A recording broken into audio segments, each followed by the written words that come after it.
far from being rounded and conclusive. It's a beginning. It's a provisional hypothesis that I'm putting forward, and I look forward to hearing your reactions to it. So, in exploring the nature of sacred places, I aim to work mainly through three metaphors, which appear to have been prominent, if not central, in conceptualizing sacred space. The cave, embodying the mystery of God; the journey, representing the way towards enlightenment or the knowledge of God; and the mountain or sky, reaching for or embodying the light and perfection of God. It would have been good to structure the talks in those three headings, but they're often so intertangled that I've been unable to do that and have gone for a broadly chronological structure, beginning in prehistory and ending in the modern world. Having said that, indeed the focus will shift, roughly speaking, from cave to journey to heaven. Now, I think the British theologian Timothy Gorringe would have an elementary question about such a topic. He believes that if you take the premises of Christianity, that God made everything and is everywhere, there's no difference between sacred and profane space. All space is infused with the sacred. And most of us who are deeply concerned about our environment would be happy to side with his argument that the whole natural world is holy, and that the urban built environment ought to be handled with the kind of care that one would expect for something holy. Nor do you need to be a Christian to agree with this. Muhammad said that anywhere you pray is holy. Hinduism is so respectful of creatures that in the busiest streets in India, cows and camels roam about and monkeys climb over the buildings and the air is full of birds. And in Buddhism and Shinto, everything in nature, and also in human-made things, has the capacity for sacredness. So now I'm going to switch over to my slideshow.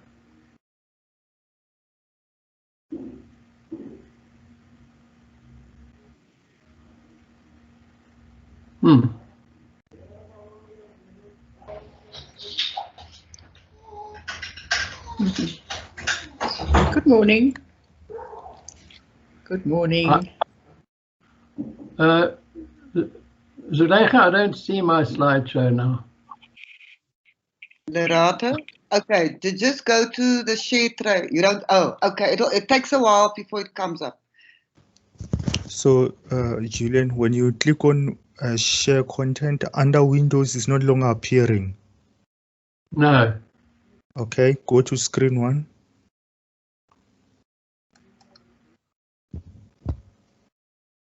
And then go to your PowerPoint on your taskbar.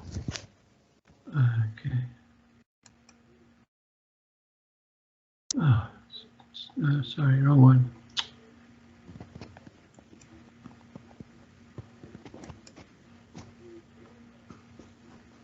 Here we go. I don't know why it's disappeared. No, it's there, Julian. I can see it. We just have to spotlight your... There we go.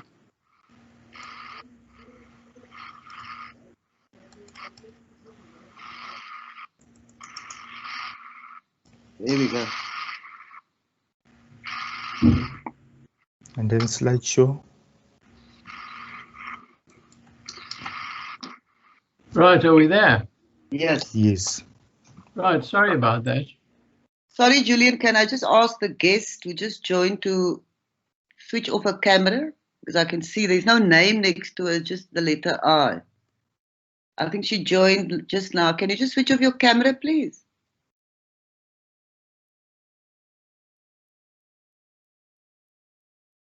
Okay. Yeah. Can I continue?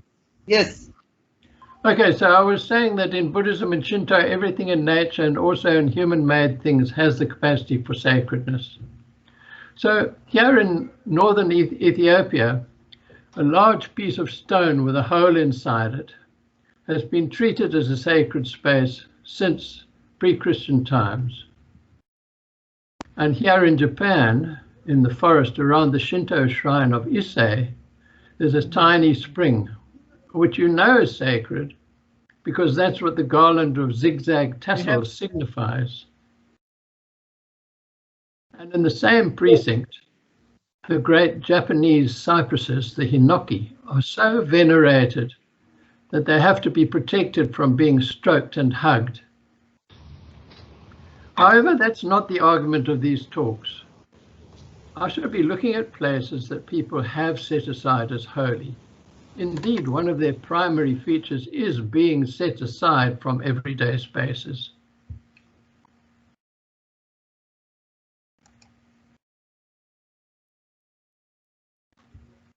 It was chiefly in caves that prehistoric shamans made patterns and depictions of animals and people.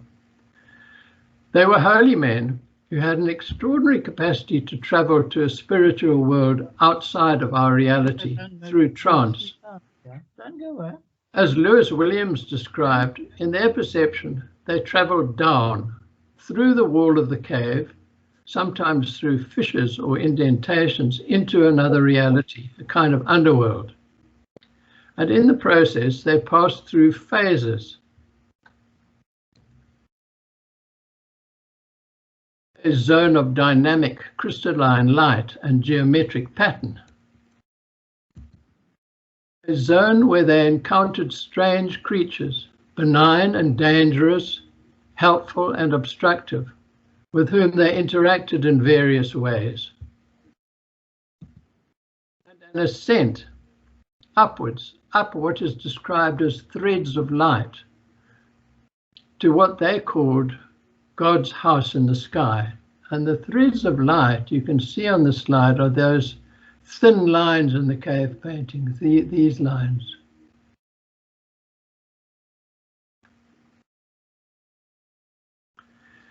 These experiences they depicted on the walls and roofs of caves, layer over layer. And according to this analysis, the paintings were not simply representations. They were believed to contain power, the power to move into that other reality, to create rainfall, to ensure the fertility of the earth, and to hunt successfully. So certain rituals took place here, and they became holy places. Although more recent writers have argued that this cave art holds other meanings too, it remains convincing that the paintings were there primarily to imbue places with sacred power. Why, for instance, would the wonderful cave paintings in Altamira in Spain be placed so deep in such dark places in the mountain if they were representations of everyday reality? They gave places potency to be used in sacred rituals in firelight. And perhaps also one can't help feeling they were an act of reverence. So the cave was a locus of ritual performed by holy men, in the process of which they moved into a spiritual world and were empowered in various ways. There are three other ideas associated with the cave which made it a good holy place. Firstly, as a holy birthplace. For millennia, caves were associated with the mysterious power of the earth and with its fertility. Many notions of religion in prehistory were connected with the earth. It was conceived as the great mother from which all came and to which all returned in order to succor the next cycle of life. It was seen as the feminine, in contradistinction to Father Sky. And the San organized rituals there to ensure the rain to make the earth fertile, to grow the plants and succor the animals that they would eat. In many caves, figurines and engravings have been found which talk of its fertility, such as the Venus of Lausel in France, 25,000 years ago. Was the cave is where you connect with Mother Earth, you can go there for nurture and advice too, as you still can in the Matuleng caves in the Free State to help with fertility or other issues, and as for centuries they did through the oracle in the cave of Delhi. So it's easy to see how the cave came to be conceived as the womb of Mother Earth, as the birthplace, for example, of Zeus, the king of the gods, of Christ, and here of Confucius, who was abandoned after his birth in this cave and was looked after by an eagle and a tiger. Secondly, it was a place of birth. It's obvious that it would be because of the custom of burying the dead. However, if you think about it, there's more to it than that. We know that for many millennia and right up to the present time, people not only buried their dead, but also expressed their wonderment with death and their conception of an afterlife in cave-like spaces under the ground. For example, Upper Paleolithic graves, up to 40,000 years old, have remains carefully arranged and associated with red ochre, which is a surrogate for blood, cowrie shells, which are symbols of fertility, i.e. related to rebirth, food and other objects, which you would not do if you thought death was the end of everything. So these holes in the ground are treated as holy places, the locus of a sojourn before or a journey to the next world. Thirdly, the cave is a place of prayer. Because by definition, the cave is cut off from the everyday world, and because its darkness tends to evoke a sense of mystery, of realities beyond the visible, it's clearly a good place for silence, prayer, and meditation. So it's no wonder that Elijah lived in a cave, that St. Francis retreated to a cave for meditation, and that Muhammad had his revelation in a cave. And you'll see that 2 of those caves are also on a mountain.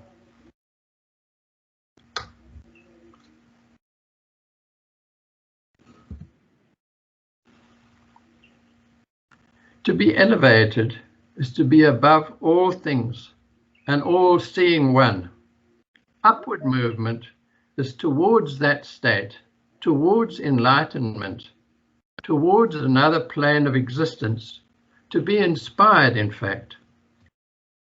The sky and the ordered movement of the bodies in it were always a source of wonder.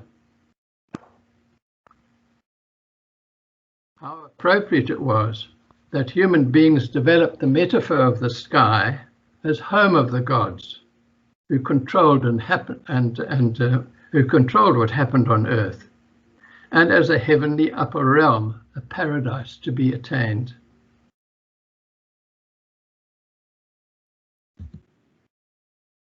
And that all round the world mountains should be accorded holiness, where gods live and where people climb to be closer to them.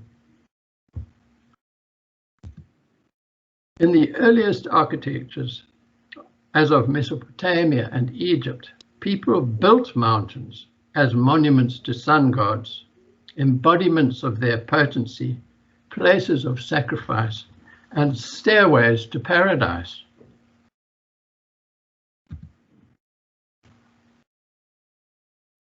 And people have always made elements that refer to the heavens, shaft-like spaces like the one on the left, in the Yuriev Monastery in Novgorod in Russia, which projects you upwards, or steles or obelisks, or towers which point upwards and mark out holy places. And they've sought or built places which take you up to higher planes of existence, such as this temple in Kyoto, which is suspended above the forest. And they've constructed places to experience paradise of wondrous beauty, elevated and filled with glorious light and color.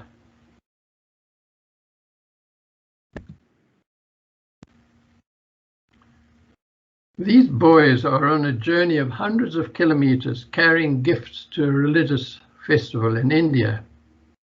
And the idea of the journey, the way, the pilgrimage towards something better, more peaceful, more fertile, more holy, or for more understanding is deeply built into the human psyche. From the earliest times, human beings have characterized life as a journey, with its milestones of births, initiation, marriage, child rearing, old age, and death. Thus, it's not surprising that the way is a distinctive element in many sacred places. It requires you as participant to go through a sequence of events or gateways from places of everyday existence to an ultimate goal in the Holy of Holies. In many, if not most sacred spaces, this journey is conceptually integrated with the temple to be reached. Without it, the temple would be severely compromised. I can't think of anything that shows this more clearly than the 17th century Ieyasu shrine at Nikko near Tokyo, which starts with a sacred bridge over a river. It begins to climb the mountain in numerous stairways which consolidate into one major route or way. And that passes through many levels entered through gateways. It's populated by storehouses, shrines and treasuries, and one passes through a whole precinct of richly decorated shrines and temples, from where it emerges back into the forest and climbs further past more sacred moments, until finally it reaches a surprisingly modest tomb of the great ruler of Japan, with in front of it, on the left, the symbols of the tortoise and the stork.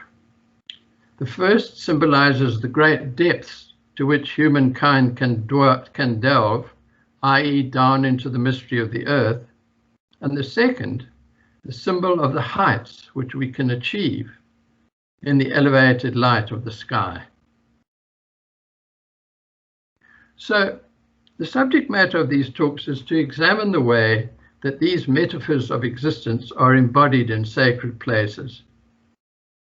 I'm not saying that they're the only ones or that all cultures have used them, but they can be found in many different parts of the world. And nor are the talks aimed to be anything like comprehensive. I shall be concentrating as far as possible on places that I've visited, which means that many of my examples are Christian and Western, although there are some from other religions, from Africa, the Middle East, Japan, and India.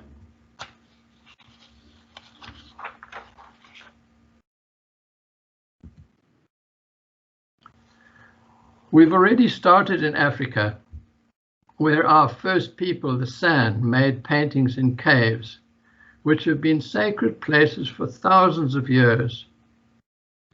Many are much older than the paintings of cave-like tombs and temples in Egypt, where Mediterranean culture is held to be rooted. And it's interesting that scholars of Egypt's ancient tombs and temples argue that its art was not so much a representation of life as what they called a totemic sign system and iconographic grammar, which drew deeply on Africa's rock art. And I think you can see it quite plainly here with the San paintings on the left and the Egyptian ones on the right.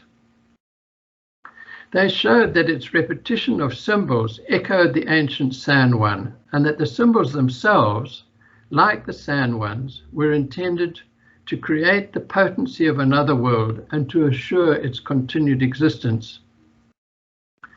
Now, if there is such a close connection between the images in prehistoric caves and those in early historic temples and tombs, it seems likely that spatially too there would be a resemblance, that the tombs and temples would resemble caves, which they do.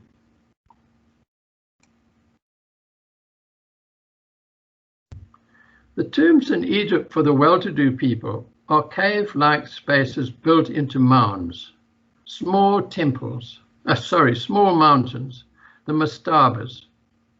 The burial chamber, as you can see in the little diagram on the top, is below the mound, and in it there's a small chapel and another room, the serdab on the left-hand side, which was used to store food and other things related to the journey afterlife.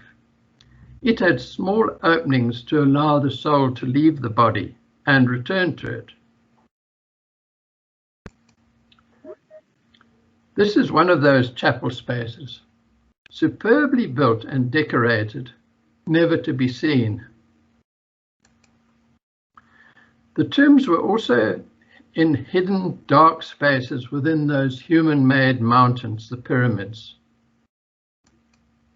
Or, as in the Valley of the Kings, where many of Egypt's pharaohs were buried, they are human-made caves, carved deep out of the rock into the mountain. The diagram shows their depth underground, and also the way the tomb embodies a journey, and you can follow it from the top right up here down a series of galleries, staircase, walkways, chambers, all the way down through to the end here, which is the burial chamber, which is in a hall of immense pillars of stone supporting the roof. The walls are decorated with these immaculate paintings and inscriptions to do with the journey down to the underworld, where they are to meet the god of the dead, Osiris, to be transformed into a divine being, to be united with the sun god Re. And the hall of the sarcophagus is called the Golden Hall. The gold speaks of the soul of the pharaoh coming into the light and climbing to the sky. How similar it all sounds to the journey of the sand shamans down into the underworld and back up through threads of light.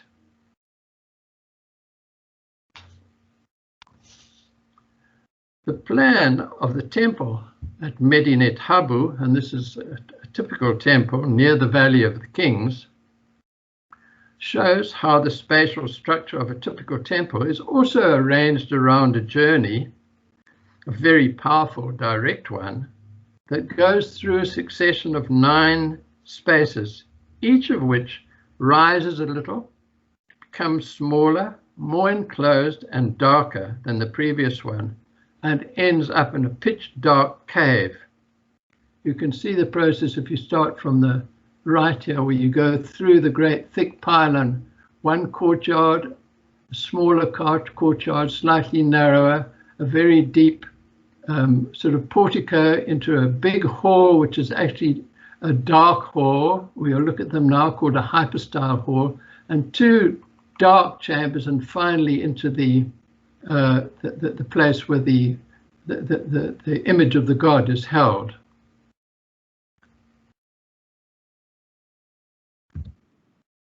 So this then is the way through. The entrance pylon, thick enough to make you really feel the transition from the profane world outside to the sacred one inside. And you enter the first court, a firmly enclosed space with a colonnade on one side and a row of figures on the other. And the next thick pylon in front of you, which you enter up a ramp. This takes you into the second court, which has a colonnade all round, and ahead the next gateway. The gateway is a thick layer of piers and great big columns, and it's the transition to the next stage, which is that hypostyle hall, which is roofed but partially lit. And from there one would go to two dark inner anterooms before the pitch dark space with the image of the god. Unfortunately, none of these last four spaces have a roof. So this is the temple from the top. That's the great pylon, the first courtyard, the second courtyard, and then this here is the hypostyle hall, which would be dark. All of this would be roofed, and the final chamber would be right up the end here. So that gives you some idea of what it would be like.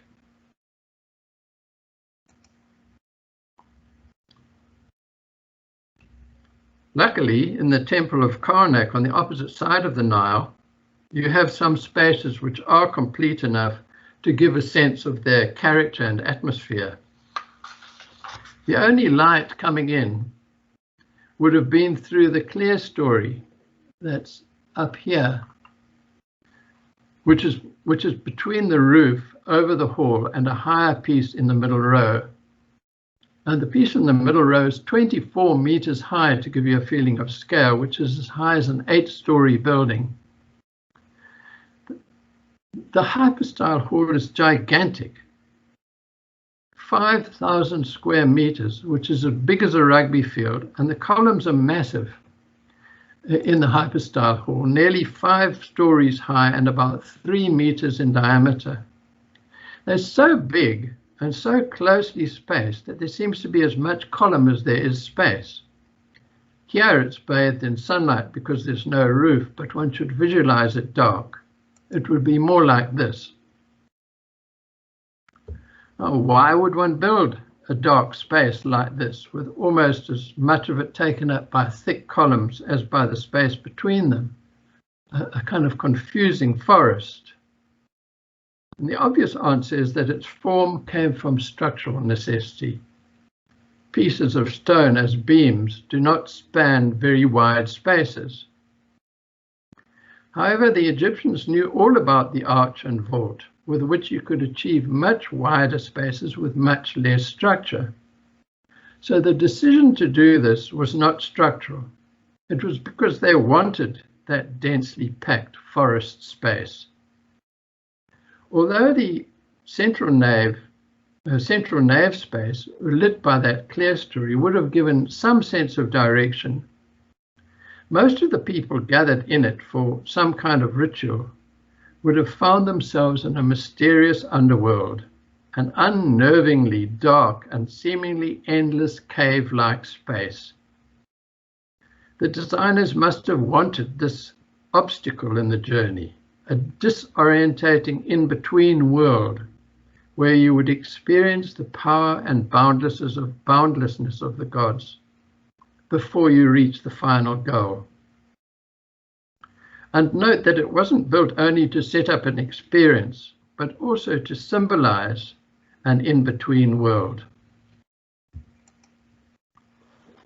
Some temples, such as the Hatshepsut at Deir el-Bahari, are arranged so the end of the journey is actually a cave built into the mountain.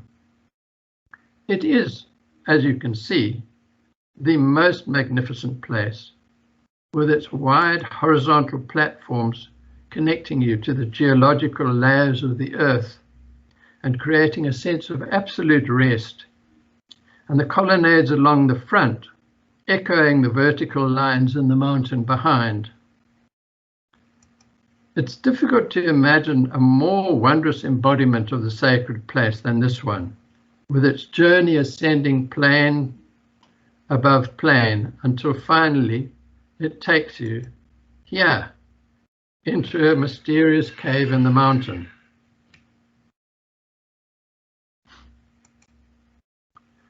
One tends to forget, in one's amazement at their vast scale, that the pyramids, while being mountains reaching for and orientated in precise relation to the sun, were actually part of a journey, of a once only sacred procession of the body of the pharaoh up the Nile to a landing at the beginning of a huge processional causeway, which you can see quite clearly in this photograph, that leads to a temple at the edge of the pyramid.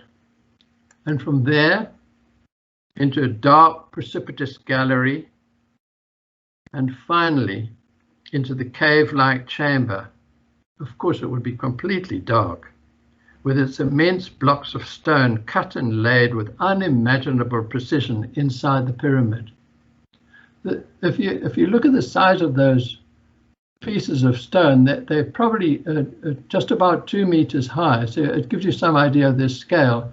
And if you try to get a knife into that junction between one and the other, you actually wouldn't manage it. It's extraordinary the precision that they got with most elementary stone and bronze tools.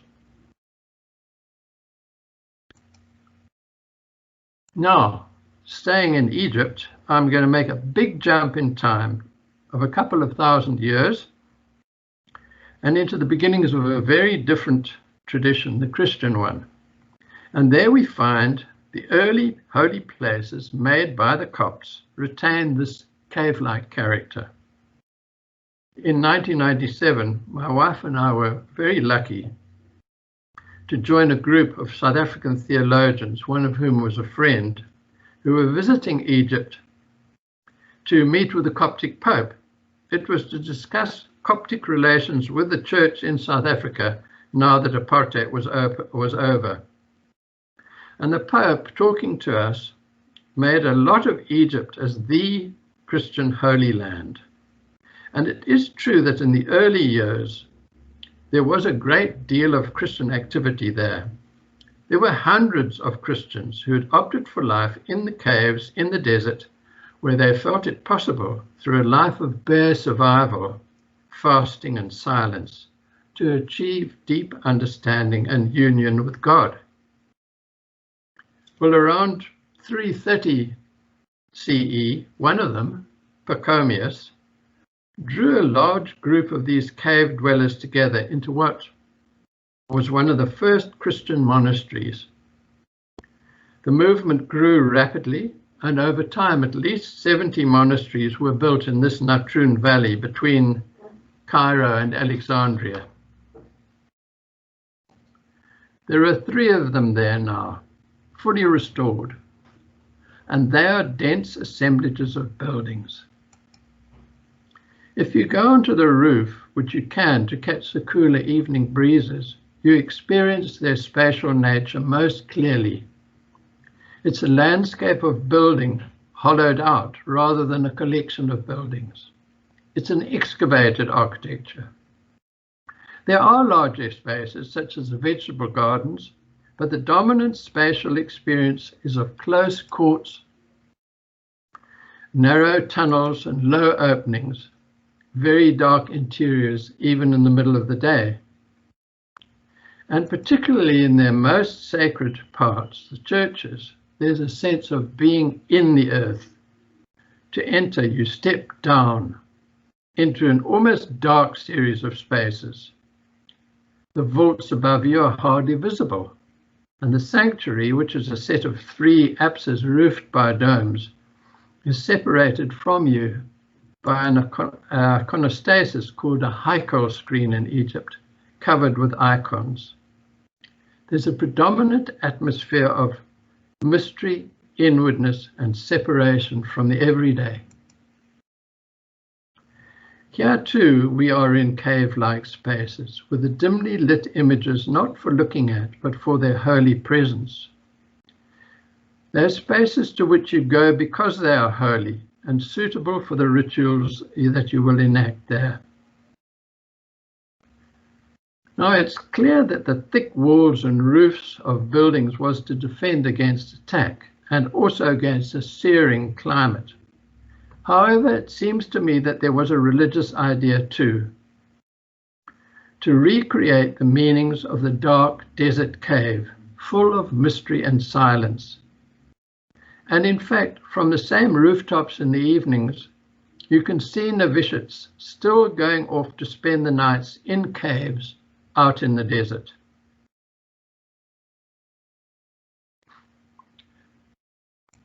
The experience of these monasteries is very similar to where a sacred site was actually excavated, in the church precinct in Lalibela in Ethiopia. It's a very extensive complex, about half a kilometer by half, with 3 groups of churches and their associated courts with water basins, all linked together and to chapels and baptistries by connecting ways and tunnels. This you can see this in the plan. This is a huge protrusion of rock, really, this whole piece here. And the buildings on the side here give you some idea of the scale of it. So this is one group of churches. Here's the second, and the third one, which has got the famous St. George's Church in it, is this one here. And through it all is a river that winds its way.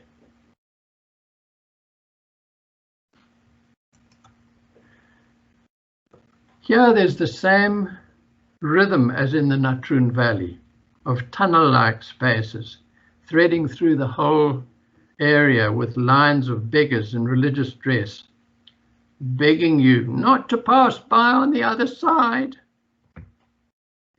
It is by definition an other world of space, with every opening or stair or moulding cut out rather than being built up.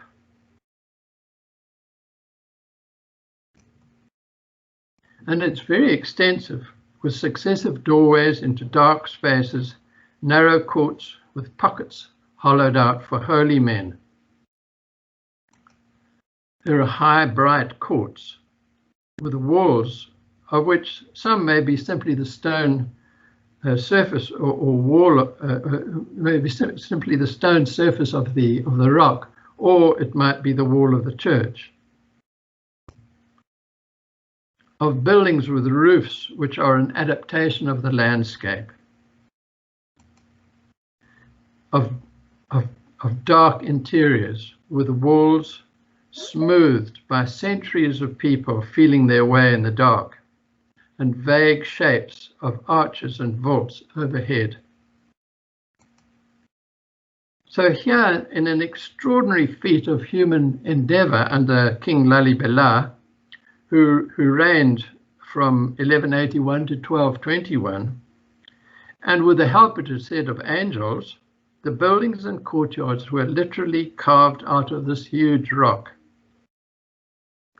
While some of the churches are freestanding, in other words, cut down on all sides into the rock from its natural surface level, others remain in some degree attached to the rock, like this little church of the Nativity. They are in part caves, and inside, with a few elementary objects, such as the stone on the left here and this beam of wood on the right, which are both believed to be potent and are treated with reverence.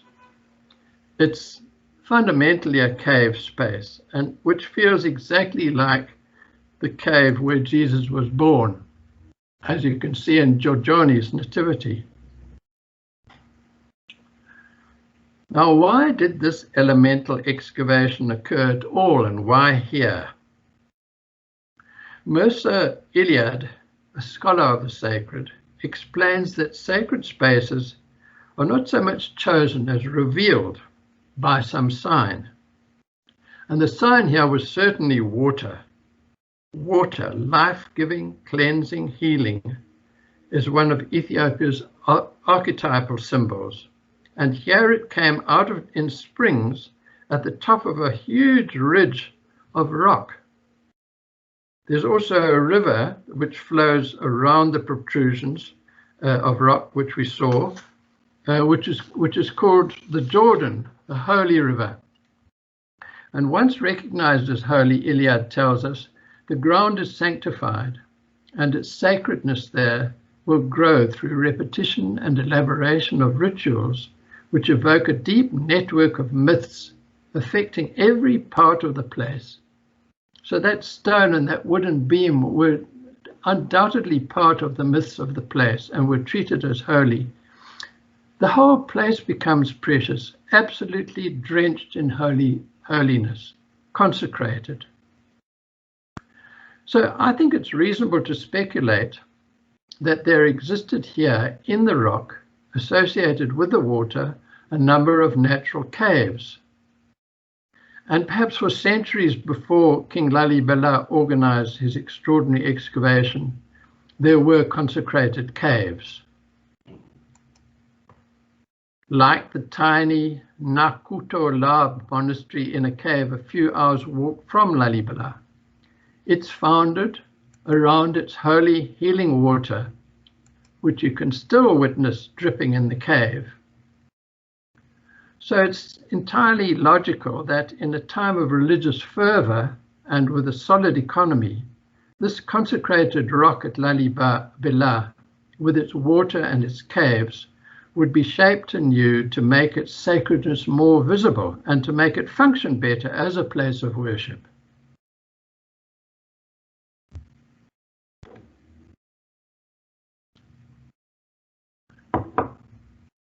A much older church, the Medan Alim Adi Kashur, in these remote parts of the Tigray, close to the Eritrean border, gives added substance to this idea. The way to it is through the fields and up the holy mountain in the right-hand corner of the picture up here. It's a long climb up to a walled precinct with a glimpse of the church in the cliff.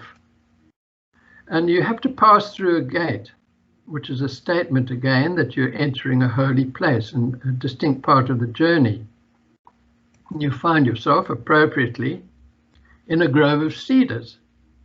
This is part of the church. It's where you would prepare yourself for worship, where you would worship as a group and listen to a preacher. And from there you have a full view of the church itself. You can see that it's built into a cave below the rough cliff face, and there are even signs of the Greek Ionic in the columns. And finally you reach inside, which you can see on the left-hand picture. It's a kind of alley with a prayer rail and some prayer sticks. It's a space to receive a blessing and make an offering and for prayer. The inner sanctuary, the most sacred part, is reached through the openings on the left. The young man is standing in one of them. Only priests are allowed in there, and they are pitch dark spaces closed off by curtains. The openings are elaborated with very old motifs that are used in numerous sacred places, from the oldest church in Ethiopia to the stelae in Aksum to Lalibela. And here you are told, at the beginning of the rainy season, a film of water wets the walls of the caves. It tastes like honey. It's no ordinary water, but God's sweet water sent every year for healing. Now, archaeologists tell that in the cave are carved signs of the moon and of stars that are pre-Christian. So we know the space has been sacred for more than 2,000 years. And people have been coming at a certain time of year, as they still do, to moisten their lips with the divine sweetness. Ethiopia is not the cleanest place, and I must confess I didn't try it. There are more than 300 similar kinds of church in this area, and there's a little one nearby with the grand name of the Church of the Saviour of the World, which is up here. And it shows the cave church idea in the most elemental way. The journey is a real scramble up a steep rocky path worn smooth by many journeys up the holy mountain. And up there you arrive in a cave or a deep overhang. And the children, when I was there, showed me the skulls and bones of holy men who were buried along the inner cliff face. And in the tiny, dark church, you can see the structure shiny with hundreds of hands holding it reverently. And above, on the right-hand side,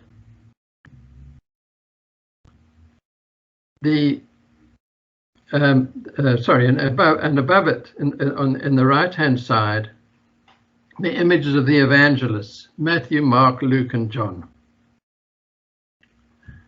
The last thing I want to say about today about caves as sacred places is that they don't really have tangible architectural space. You can't see in them, or not properly.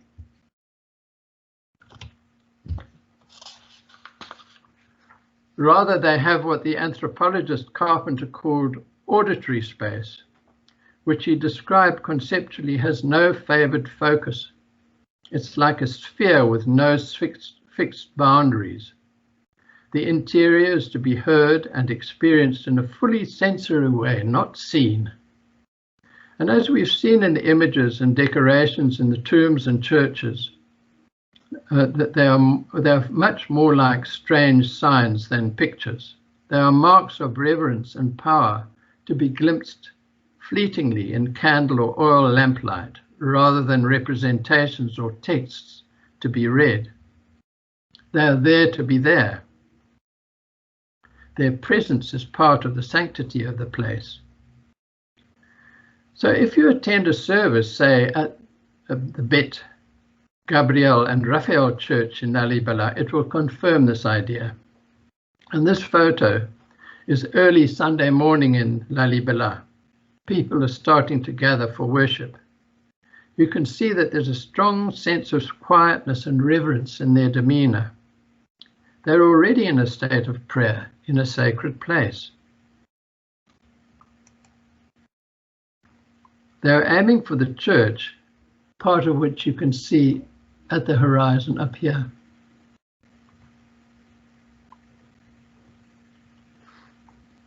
Note that the bridge across the little river and the pathway are viewed as sacred too, an integral part of the church that they're approaching.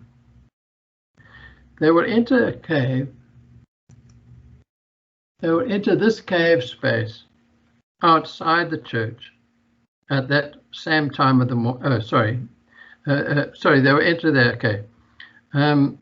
To the right of this is a long, narrow, rising spur of rock. This piece over here, which is called the Stair to Paradise, and it's climbed mainly by young people only a few times of the year. And I was told that those who have sinned badly don't make it and even fall off into the chasm around it. In this cave space outside the church, at that time of the morning, there was a large group of white-clad people gathered around a diptera, a teacher or cantor who was preaching. I didn't photograph it because I felt too intrusive. So this is the anteroom to the church. And the view is from that anteroom to the church, separated by this deep chasm. It's about 8 meters deep.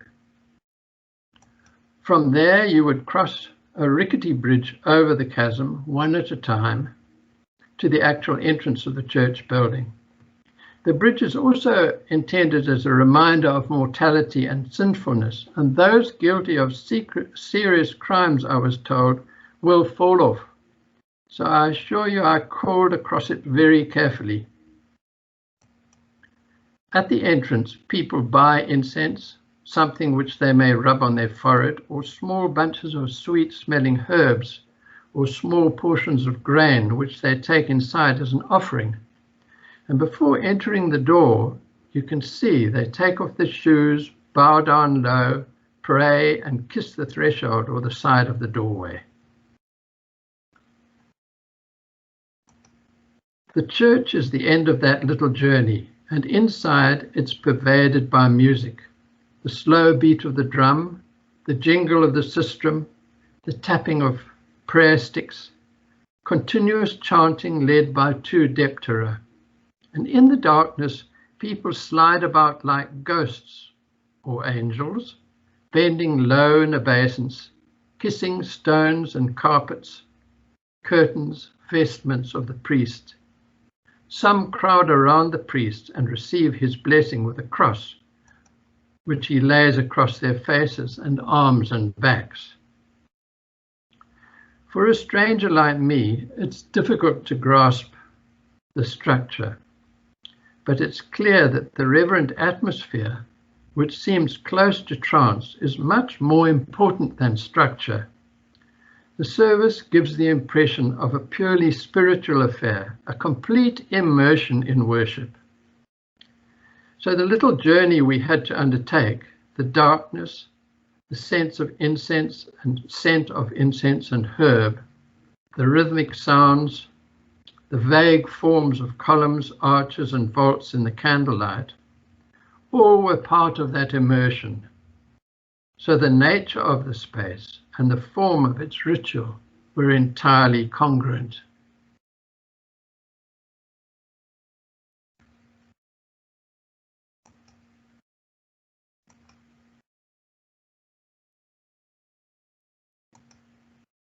Right, so that is the end of my talk now, and I'm sure I've done something completely wrong.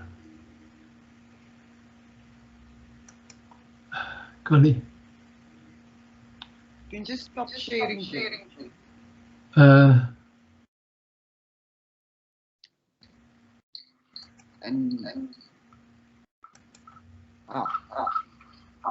Okay, we can see you now.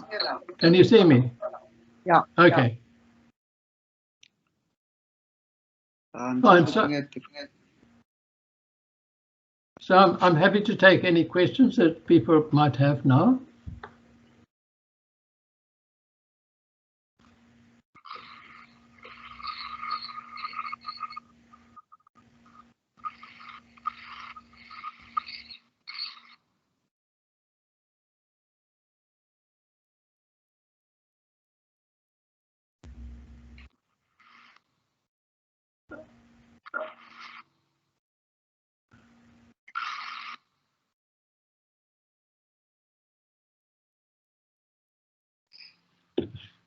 Okay, can I ask, if anybody has questions, can they please just tick the icon, where the hand icon, because that indicates that you've raised your hand. Perhaps people are not familiar with how to raise their hand, so I'm just explaining. Thank you. There's an icon. So if you have a contribution to make a comment or a question, you can just raise your hand, or you could also put something in the chat. I think people are too overwhelmed by your presentation, Julian. Okay, well, that's fine. We can talk more later in the week if people would like to. There was a question. There was one question in the chat, not so much, not related to the content, but people want to know if they can have a copy of this lecture, recording of this lecture.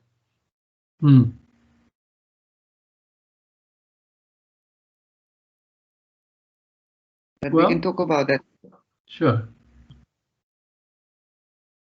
Oh, there's a comment from Kate Briggs. There's a comment from Kate Briggs. She's got her hand up. Kate, you can go ahead, Kate. Kate, you can put your sound on, unmute yourself, and we can hear you. Hi, thanks very much. Really enjoyed it. I'm interested, obviously, in South Africa, and would love to know, Julian, more about your experiences, even personal ones, of seeing the rock art and the Cederberg, and whether you were profoundly moved by the walk and going inside, that sort of thing. Thank you. Yes, I mean, I can't say I've spent an awful lot of time there, but I have been to caves in the Drakensberg and in the Cederberg, and I always find them incredibly moving, because they have a feeling of antiquity about them, and there's a sense in the paintings of exactly what I've been trying to get over, a sort of a feeling of people dealing with things beyond our understanding. So yeah, I do find them very, very moving. And of course, they're also normally preceded, as you suggested, by a big climb of some kind or other. Not always, but very often they are. In fact, I've wondered, it would be an enjoyable thing to do, to actually map them carefully and see how they relate to other elements in the landscape, like mountains, for instance. For example, there's one theory about Greek sites, that all the Greek sites relate to elements in the landscape, very specifically two elements. And it would be nice to check that that with caves in the mountains, because there are some caves which have got no paintings in them that look as if they ought to have. So it seems that they chose particular caves to have paintings in, but I must say I haven't myself followed that up in any way. Thank you very much.